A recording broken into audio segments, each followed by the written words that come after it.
My first stop was at Libreria Acqua. Now, fair warning, this place is literally run by cats.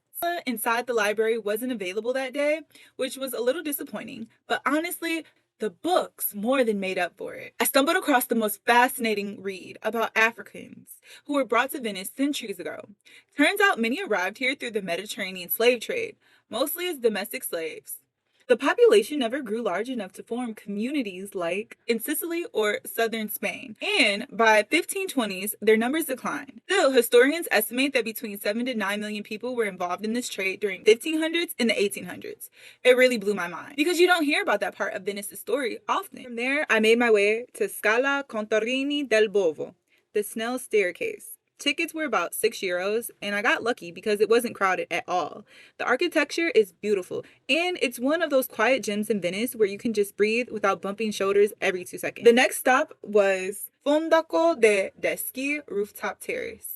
This one is free if you book online, and I reserved my slot for noon. The terrace gives you one of the best views of Venice, though it's definitely more of a photo opportunity than a place to linger. My advice: plan your poses ahead of time because you'll only have a few minutes up there.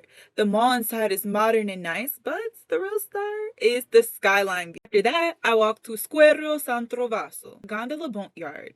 Unfortunately, it was closed when I went, which was such a letdown because I really wanted to see the craftsmanship up close. But what struck me was learning about the history of Black gondoliers. Paintings show that some of them may have been freedmen who became professional boatmen. It's a side of Venetian history that doesn't get enough attention, and it gave me a lot to think about as I stood outside that quiet boatyard. Later in the day, I finally tried the traghetti, which was basically a communal gondolas across the Grand Canal. For just about €2, you get the gondola experience without the touristy price tag. Two sweet local ladies helped me figure out the process, and before I knew it, I was sitting on the boat crossing the canal. It was over in a flash, and honestly, I couldn't even process it in the moment because everyone else was just trying to get across while I was low-key trying to soak it all in. And then, after wandering Venice's streets for hours, I ended the night with a plate of pasta and wild boar. €15 later, can honestly say I wouldn't order it again. It wasn't the magical romantic Venice that social media hypes up.